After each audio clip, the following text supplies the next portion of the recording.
আজকের এই power grid, wifi, remote control বা ড্রোন প্রযুক্তির পেছনের বিজ্ঞান নিয়ে যিনি ১ শতাব্দীর আগেই ভেবেছিলেন, সেই মানুষটি তার জীবনের শেষ দিনগুলো কিভাবে কাটিয়েছিলেন, সেটা শুনলে বেশ অবাক হতে হয়। হুম। নিউ ইয়র্কের একটা খুব সস্তা হোটেলে পুরোপুরি নিঃস্ব অবস্থায়। হ্যাঁ, আর রাস্তার পায়রাদের সাথে কথা বলে। বিষয়টা খুব অদ্ভুত।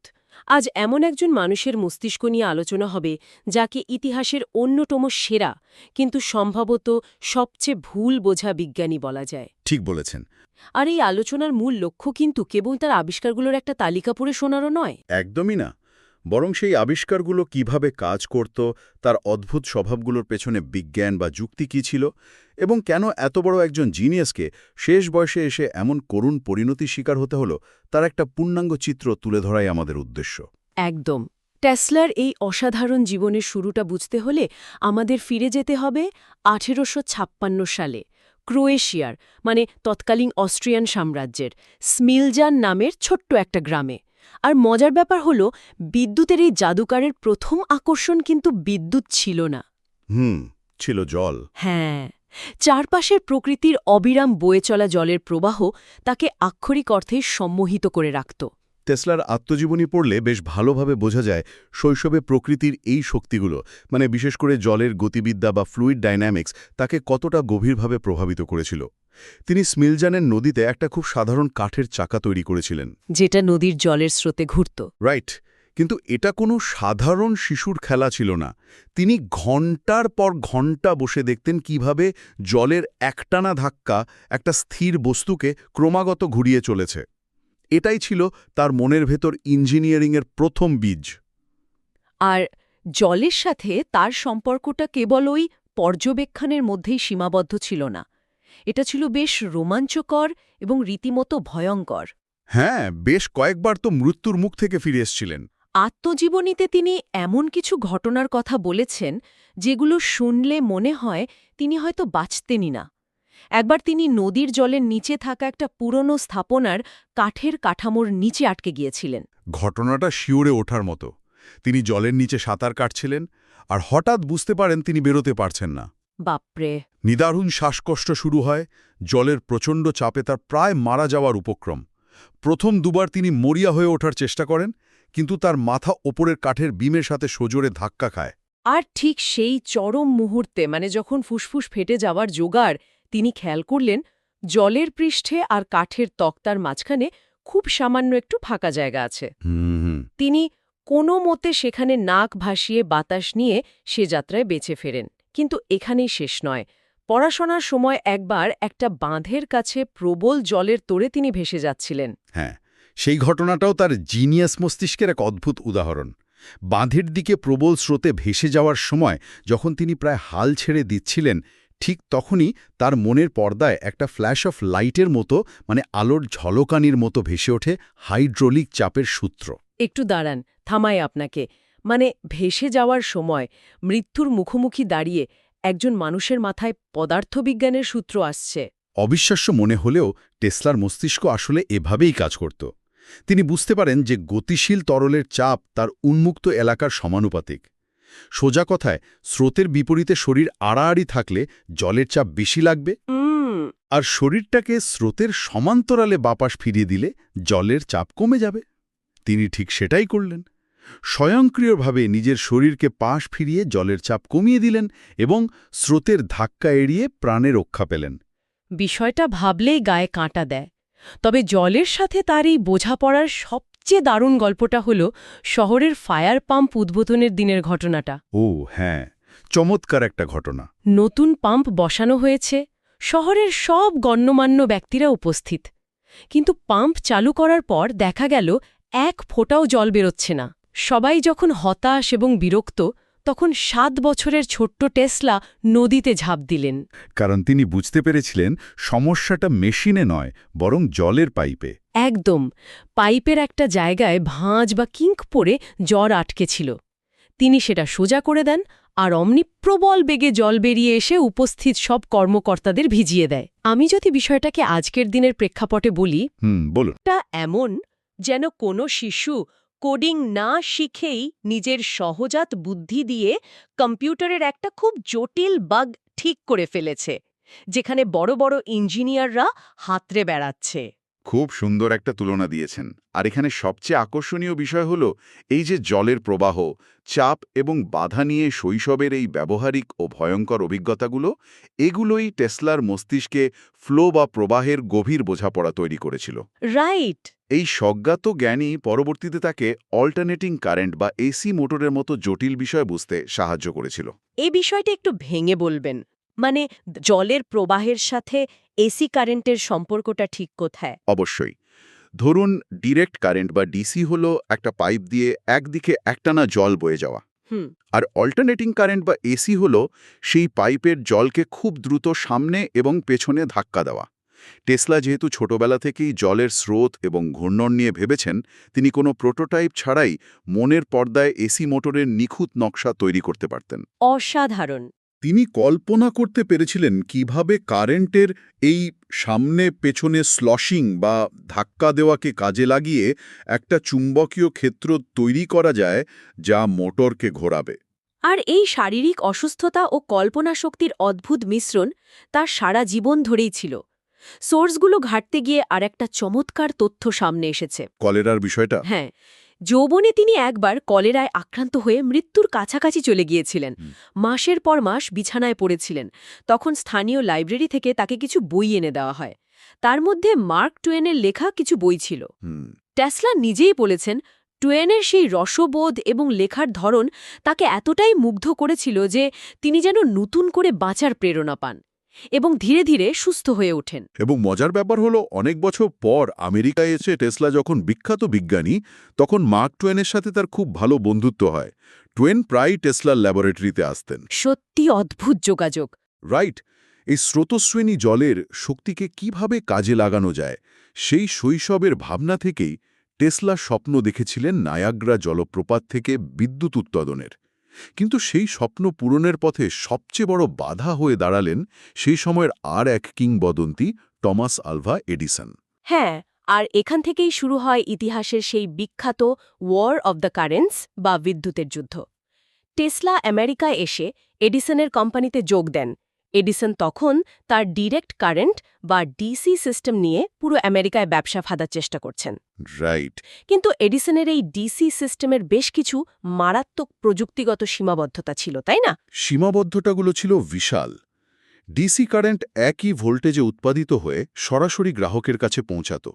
এর মানে হলো ভোল্টেজ বাড়ানো বা কমানোর কোনো উপায় ছিল না। ফলে বিদ্যুৎ পাঠাতে গেলে রাস্তার তারগুলোকে হতে হতো বিশাল মোটা তামার তার, যা ছিল প্রচণ্ড ব্যয়বহুল। আর সবচেয়ে বড় সমস্যা হলো ডিসি কারেন্ট 1 মাইলের বেশি দূরে পাঠানো যেত না, ভোল্টেজ ড্রপ করত। তার মানে প্রতি 1 মাইল অন্তর অন্তর একটা করে পাওয়ার স্টেশন বানাতে হতো। এটা তো কোনোভাবেই ব্যবহারিক বা লজিক্যাল সমাধান হতে পারে না। একদমই না। তো টেসলা যখন এডিসনকে বললেন যে তিনি এই ডিসি জেনারেটরের নকশা উন্নত করে এই সমস্যার সমাধান করতে পারবেন, তখন এডিসন তাকে বলেছিলেন, তুমি যদি এটা করতে পারো আমি তোমাকে $50,000 দেব। আর টেসলা দিনরাত এক করে কাজ করে সত্যি জেনারেটরগুলোর উন্নতি করলেন। কিন্তু যখন তিনি তার প্রাপ্য টাকা চাইলেন, তখন এডিসন কি বলেছিলেন জানেন? হ্যাঁ, তিনি হেসে বলেছিলেন, টেসলা, আপনি আমেরিকার রসিকতা বোঝেন না। এই একটা বিশ্বাসঘাতকতামূলক মন্তব্য ইতিহাসের মোড় ঘুরিয়ে দিয়েছিল। টেসলা তৎক্ষণাৎ এডিসনের কোম্পানি ছেড়ে দেন। তার অবস্থা এতটাই খারাপ হয়েছিল যে এক পর্যায়ে পেট চালানোর জন্য তাকে নিউ ইয়র্কের রাস্তায় মাটি খোঁড়ার কাজও করতে হয়। কিন্তু প্রতিভাকে তো আর বেশি দিন আটকে রাখা যায় না। তার পরিচয় হয় জর্জ ওয়েস্টিংহাউসের সাথে। ওয়েস্টিংহাউসের সাথে টেসলার চুক্তি অল্টারনেটিং কারেন্ট বা এসি সিস্টেমের উত্থানের পথ প্রশস্ত করে। কিন্তু এসি সিস্টেম কিভাবে ডিসির সেই সমস্যার সমাধান করল? খুব সহজভাবে বললে, ট্রান্সফরমার ব্যবহার করে। এসি কারেন্টের সবচেয়ে বড় সুবিধা হলো এর ভোল্টেজ ইচ্ছামতো বাড়ানো বা কমানো যায়। পাওয়ার স্টেশনে বিদ্যুৎ উৎপাদন করে ট্রান্সফরমারের মাধ্যমে তার ভোল্টেজ প্রচণ্ড বাড়িয়ে দেওয়া যায়। ভোল্টেজ বাড়ালে কারেন্ট কমে যায়, ফলে একদম চিকন তার দিয়ে কোনো শক্তির অপচয় ছাড়াই বহু দূর পর্যন্ত বিদ্যুৎ পাঠানো সম্ভব হলো। আর তারপর শহরের কাছে এসে? হ্যাঁ, আরেকটি ট্রান্সফরমার দিয়ে ভোল্টেজ কমিয়ে বাসাবাড়ির জন্য নিরাপদ মাত্রায় নিয়ে আসা হলো। এটি ছিল ডিসি সিস্টেমের চেয়ে বহুগুণ সাশ্রয়ী এবং কার্যকর। কিন্তু এডিসন তো নিজের সাম্রাজ্য ধসে পড়তে দেখে চুপ করে বসে থাকার পাত্র ছিলেন না। তিনি এবং হ্যারল্ড ব্রাউন মিলে শুরু করলেন ইতিহাসের অন্যতম নোংরা এক জনসংযোগ যুদ্ধ। একদম নোংরা একটা সাইকোলজিক্যাল ওয়ারফেয়ার। এসি কারেন্ট যে মানুষের জন্য কতটা বিপজ্জনক সেটা প্রমাণ করতে তারা রাস্তায় ঘুরে ঘুরে কুকুর, ঘোড়া বা বাছুর ধরে এনে জনসম্মুখে এসি কারেন্ট দিয়ে সেগুলোকে হত্যা করতে শুরু করলেন। আর সবচেয়ে ভয়ঙ্কর বিষয় ছিল প্রথম ইলেকট্রিক চেয়ারের ঘটনা। নিউ ইয়র্ক রাজ্য যখন মৃত্যুদণ্ড কার্যকর করার জন্য ফাঁসির চেয়ে আরও আধুনিক ও মানবিক কোনো পদ্ধতি খুঁজছিল, তখন এডিসন এবং ব্রাউন চক্রান্ত করে ওয়েস্টিংহাউসের এসি জেনারেটর ব্যবহার করার ব্যবস্থা করেন। উইলিয়াম কেমলার নামের এক আসামির মৃত্যুদণ্ড কার্যকর করা হয় এই এসি কারেন্ট দিয়ে। রাইট। উদ্দেশ্য একটাই, মানুষের মনে এসি কারেন্ট নিয়ে চরম আতঙ্ক তৈরি করা। তারা এই প্রক্রিয়ার নাম দিতে চেয়েছিলেন ওয়েস্টিংহাউসড হওয়া। একটু দাঁড়ান, এই জায়গাটাতে আমার একটা বড়সড় খটকা লাগছে। আমরা বলছি এডিসন নোংরা রাজনীতি করছিলেন, কিন্তু এই ইলেকট্রিক চেয়ারের ঘটনার পাশাপাশি সেই সময় নিউ ইয়র্কের রাস্তায় ঝুলন্ত তারের অবস্থাও তো আসলেই ভয়াবহ ছিল। হ্যাঁ, তা অস্বীকার করার উপায় নেই। 1889 সালের অক্টোবরে জন ফিক্স নামক এক লাইনম্যানের বিদ্যুৎস্পৃষ্ট হয়ে মর্মান্তিক মৃত্যুর ঘটনা ঘটে। হাজার হাজার মানুষের সামনে তার মৃতদেহ তারের জালে আটকে জ্বলতে থাকে। এই ঘটনাটি মানুষের মনে তীব্র আতঙ্ক তৈরি করে, যাকে ইলেকট্রিক ওয়্যার প্যানিক বলা হয়। বেশ আলোড়ন তোলা ঘটনা ছিল সেটা। তো প্রকাশ্য রাস্তায় লাইনম্যানের মর্মান্তিক মৃত্যু আর ইলেকট্রিক চেয়ারে মানুষের মৃত্যু, এই অবস্থায় সাধারণ মানুষের নিরাপত্তার কথা ভেবে এসি কারেন্টের বিরোধিতা করাটা কি এডিসনের দিক থেকে যৌক্তিক ছিল না? খুব চমৎকার এবং প্রাসঙ্গিক একটা পয়েন্ট। হ্যাঁ, দৃশ্য তো মনে হতে পারে এডিসন মানুষের নিরাপত্তার কথা ভাবছিলেন, কিন্তু আমাদের বুঝতে হবে যে হাই ভোল্টেজ ট্রান্সমিশন এবং বাসাবাড়িতে ব্যবহারের নিরাপদ ভোল্টেজের মধ্যে বেশ বড় পার্থক্য রয়েছে। একটু আগেই যেটা বললাম, এসি সিস্টেমের মূল সুবিধাই হল একে হাই ভোল্টেজে ট্রান্সমিট করে পরে লো ভোল্টেজে নামিয়ে আনা যায়। এডিসন এই বৈজ্ঞানিক সত্যটি খুব ভালো করে জানতেন। তার এই প্রচারণার মূল উদ্দেশ্য সাধারণ মানুষের নিরাপত্তা ছিল না, বরং বাজারের নিয়ন্ত্রণ ধরে রাখা এবং নিজের ডিসি পেটেন্টগুলোর একচেটিয়া ব্যবসা বাঁচানো ছিল। তার মানে প্রযুক্তির চেয়ে ব্যবসাটা এখানে মুখ্য হয়ে দাঁড়িয়েছিল। পুরোপুরি। সে সময় নিউ ইয়র্কের রাস্তায় ঝুলন্ত তারের ইনসুলেশন বা আবরণ সত্যি খুব দুর্বল ছিল এবং তারগুলো জট পাকিয়ে থাকত, যার ফলে জন ফিক্সের মতো দুর্ঘটনা ঘটেছিল। এর ফলে নিউ ইয়র্কের সব তার মাটির নিচে নিয়ে যাওয়ার আইন পাস হয়। রাইট। কিন্তু প্রযুক্তির দিক থেকে এসি সিস্টেমই যে ভবিষ্যৎ, সেটা আটকানো যায়নি। শেষ পর্যন্ত 1893 সালে শিকাগো ওয়ার্ল্ড ফেয়ার আলোকিত করার চুক্তি এবং নায়াগ্রা জলপ্রপাতের প্রথম পাওয়ার প্ল্যান্ট প্রজেক্টে এসি সিস্টেমের জয়লাভ প্রমাণ করে যে বিজ্ঞান ও দক্ষতার কাছে অপপ্রচার দীর্ঘক্ষণ টেকে না। সত্যি, বিজ্ঞান তার নিজের পথ ঠিকই খুঁজে নেয়। কিন্তু ওয়ার অফ দ্য কারেন্টস জেতার পর টেসলা কি শান্তিতে বসেছিলেন? মোটেও না। এসি কারেন্ট তো তার কাছে কেবল শুরু ছিল। তার লক্ষ্য ছিল প্রকৃতির অদৃশ্য শক্তিগুলোকে সম্পূর্ণ নিয়ন্ত্রণে আনা। আর এখান থেকেই তার কাজগুলো সাধারণ মানুষের কাছে ম্যাজিক বা জাদুর মতো মনে হতে শুরু করে। যদি আমরা বৃহত্তর প্রেক্ষাপটের সাথে এটা যুক্ত করি, তাহলে দেখব টেসলা এমন একটি সংযুক্ত পৃথিবীর স্বপ্ন দেখেছিলেন যা সে সময়ের প্রযুক্তিগত ও বাণিজ্যিক সক্ষমতার চেয়ে কয়েক দশক, এমনকি এক শতাব্দী এগিয়েছিল। একদম। 1898 সালে ম্যাডিসন স্কোয়ার গার্ডেনে তিনি এমন একটা জিনিস প্রদর্শন করেন যা দেখে মানুষের চোখ কপালে ওঠার জোগাড়। তিনি একটা ছোট নৌকার প্রোটোটাইপ বানিয়েছিলেন যা তিনি দূর থেকে রেডিও তরঙ্গের সাহায্যে নিয়ন্ত্রণ করতেন। এর নাম তিনি দিয়েছিলেন টেলা অটোমাটা। এই ঘটনাটা আমার সবচেয়ে প্রিয়। দর্শকরা যখন অবাক হয়ে এই নৌকাটিকে বিভিন্ন প্রশ্ন করত, ধরুন কেউ জিজ্ঞেস করল 6-এর বর্গমূল কত, তখন নৌকাটি আলো জ্বালিয়ে ফ্ল্যাশ করে উত্তর দিত। মানুষ তো অবাক হবেই। মানে একবার ভাবা যাক, ভিক্টোরিয়ান যুগে বসে যখন রাস্তায় ঘোড়ার গাড়ি চলে, তখন এই মানুষটি কার্যত আজকের সামরিক ড্রোন, রিমোট কন্ট্রোল এবং ওয়্যারলেস প্রযুক্তির প্রোটোটাইপ বানাচ্ছিলেন। মানুষ তো ভাববেই যে এটা ব্ল্যাক ম্যাজিক বা নৌকার ভেতরে কোনো ছোট বানর লুকিয়ে রাখা আছে। ঠিক এই কারণেই তাকে অনেক সময় বিজ্ঞানীর চেয়ে জাদুকর হিসাবে বেশি দেখা হতো। তিনি শুধু রিমোট কন্ট্রোল নয়, এক্স-রে বা রঞ্জনরশ্মি নিয়েও উইলহেম রন্টজেনের সমসাময়িক কাজ করেছিলেন। এক্স-রের বিপদ সম্পর্কে সে সময় বিজ্ঞানীদের খুব একটা ধারণা ছিল না, কিন্তু টেসলা সতর্ক করেছিলেন যে এর ব্যবহারে ত্বকের ক্ষতি হতে পারে। তিনি ওজোন এবং নাইট্রাস অ্যাসিডের ক্ষতিকর প্রভাব নিয়েও কথা বলেছিলেন। যদিও প্লাজমা এবং সাবঅ্যাটমিক পার্টিকেল নিয়ে তার কিছু নিজস্ব ভুল ধারণা ছিল। হ্যাঁ, ভুল তো সবারই থাকে। ভুল ধারণা থাকলেও তার মেকানিক্যাল অসিলেটর বা ওই স্টিম ইঞ্জিন চালিত টারবাইনের কথা তো আর মিথ্যে নয়। ছোট্ট একটা পকেট সাইজের যন্ত্র, কিন্তু সেটি এমন তীব্র কম্পন সৃষ্টি করেছিল যে নিউ ইয়র্কের হিউস্টন স্ট্রিটে তার ল্যাবের আশপাশের বিল্ডিংগুলো কাঁপতে শুরু করেছিল। বাপরে! মানুষ ভেবেছিল রীতিমতো ভূমিকম্প হচ্ছে। পুলিশ এসে হাজির হয়েছিল তার ল্যাবে। এই মেকানিক্যাল অসিলেটরের পিছনের বিজ্ঞানটা হলো অনুনাদ বা রেজোনেন্স। সহজ কথায়, একটা দোলনাকে যদি ঠিক সঠিক সময়ে বারবার ধাক্কা দেয়া হয়, তবে দোলনার উচ্চতা বাড়তেই থাকবে। রাইট। টেসলা বুঝতে পেরেছিলেন পৃথিবীর সব বস্তুরই একটা নির্দিষ্ট ন্যাচারাল ফ্রিকোয়েন্সি বা কম্পাঙ্ক আছে। ওই অসিলেটরটি বিল্ডিংয়ের লোহা বা মাটির ফ্রিকোয়েন্সির সাথে মিলে গিয়ে কম্পন বহুগুণ বাড়িয়ে দিয়েছিল। আচ্ছা। যান্ত্রিক কম্পন নিয়ে তার এই কাজগুলো প্রমাণ করে যে তিনি প্রকৃতির ফ্রিকোয়েন্সির সাথে কতটা সংযুক্ত ছিলেন। তিনি তো এও বিশ্বাস করতেন সঠিক কম্পাঙ্ক ব্যবহার করে পৃথিবীকে দুভাগ করে ফেলাও সম্ভব। এখানে বিষয়টি সবচেয়ে রোমাঞ্চকর হয়ে ওঠে, কারণ পৃথিবীর শক্তিগুলোকে জয় করার পর টেসলার দৃষ্টি প্রসারিত হয় মহাকাশ এবং মহাজাগতিক রহস্যের দিকে। আর ঠিক এই জায়গা থেকেই তার মেধা, তার অদ্ভুত অবসেশন এবং তার একাকিত্বের চরম প্রকাশ ঘটতে শুরু করে। কলোরাডো স্প্রিংসে তার ল্যাবরেটরির কাজগুলো এর সবচেয়ে বড় উদাহরণ। সেখানে তিনি এমন উচ্চ ভোল্টেজের কৃত্রিম বজ্রপাত তৈরি করেছিলেন যার শব্দ কয়েক মাইল দূর থেকেও শোনা যেত। তিনি তার রিসিভারে কিছু অদ্ভুত ছন্দবদ্ধ সিগন্যাল পেয়েছিলেন এবং গভীরভাবে বিশ্বাস করতেন যে তিনি মঙ্গল বা শুক্র গ্রহের মতো অন্য কোনো গ্রহ থেকে বুদ্ধিমান প্রাণীদের সিগন্যাল পাচ্ছেন। আর তার সেই বিখ্যাত ৩, ৬ এবং ৯ সংখ্যার প্রতি তীব্র আবেশ বা অবসেশনের কথা তো ভুললে চলবে না। আনন্দবাজার পত্রিকার একটি প্রবন্ধ অনুযায়ী তিনি যে কোনো কাজ এই ৩ সংখ্যার গুণিতকে করতেন। হ্যাঁ, এটা বেশ বিখ্যাত একটা বিষয়। হোটেলের রুমে ঢোকার আগে ৩ বার চক্কর দেওয়া, বা প্লেট পরিষ্কার করার জন্য ১৮টি ন্যাপকিন ব্যবহার করা।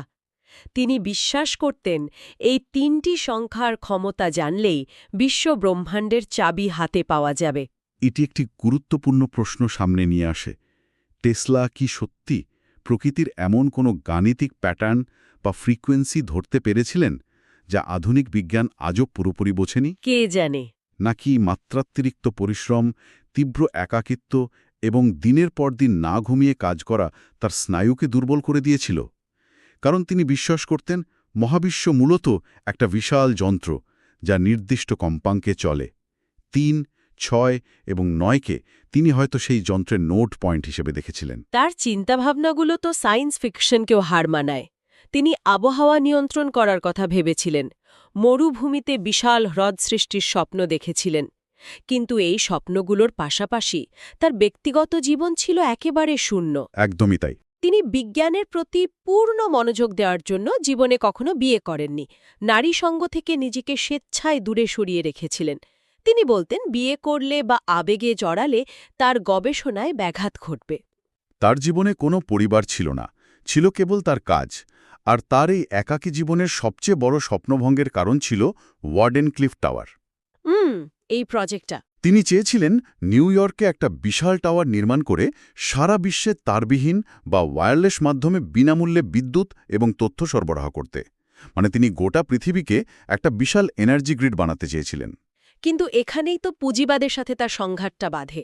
যখন তার ফাইন্যান্সার বিখ্যাত জেপি মর্গান বুঝতে পারলেন যে এই ওয়্যারলেস সিস্টেমে তো কোনো মিটার বসানো যাবে না, রাইট, কে কতটুকু বিদ্যুৎ ব্যবহার করছে তা যদি মাপাই না যায়, তবে বিদ্যুৎ বিক্রি করে লাভ করা যাবে কিভাবে? ফলাফল, মর্গান ফান্ডিং বন্ধ করে দিলেন। এবং ইতিহাস সাক্ষী, এটাই ছিল টেসলার পতনের চূড়ান্ত শুরু। প্রযুক্তিগতভাবে তিনি যতই অগ্রসর হন না কেন, অর্থনৈতিকভাবে তিনি একেবারে ভেঙে পড়েন। দৈনিক জনকণ্ঠের একটা বিশ্লেষণে চমৎকার একটা কথা বলা হয়েছে। কি কথা? তিনি ছিলেন একজন আদর্শবাদী বিজ্ঞানী, কিন্তু ততটা ভালো ব্যবসায়ী ছিলেন না। তিনি মানব কল্যাণকে ব্যক্তিগত মুনাফার ঊর্ধ্বে স্থান দিতেন, যা সে সময়ে নির্মম পুঁজিবাদী সমাজের সাথে একেবারে খাপ খায়নি। তার সমসাময়িক অ্যাডিসন যখন একের পর এক কোম্পানি খুলে কোটিপতি হচ্ছেন, টেসলা তখন তার পেটেন্টগুলো ছিঁড়ে ফেলছেন ওয়েস্টিংহাউসকে দেউলিয়া হওয়ার হাত থেকে বাঁচানোর জন্য। আর এর পরিণতি হল অত্যন্ত করুণ। ১৯৪৩ সালের ৭ই জানুয়ারি দ্বিতীয় বিশ্বযুদ্ধ যখন চরমে, তখন ৮৬ বছর বয়সে নিউ ইয়র্কের নিউ ইয়র্কার হোটেলের ৩৩২৭ নম্বর রুমে ঋণে জর্জরিত অবস্থায় তার নিঃসঙ্গ মৃত্যু হয়। খুব দুঃখজনক। দরজার বাইরের ডু নট ডিস্টার্ব সাইন উপেক্ষা করে টানা দুদিন পর এক পরিচারিকা তার মৃতদেহ আবিষ্কার করে। যে মানুষটি আক্ষরিক অর্থে গোটা পৃথিবীকে আলোতে ভরিয়ে দিয়েছিলেন, তিনি নিজেই অন্ধকারে চিরবিদায় নিলেন। কিন্তু তার এই প্রস্থানই কি শেষ কথা? একদমই নয়। আজ আমরা যখনই আমাদের পকেটের স্মার্টফোনটি ওয়্যারলেস চার্জারে বসাই, সুইচ টিপে ঘরের আলো জ্বালি, রিমোট কন্ট্রোল দিয়ে টিভি চালাই বা ড্রোন ওড়াই, তখন কিন্তু আমরা টেসলার মস্তিষ্কপ্রসূত আবিষ্কারই ব্যবহার করছি।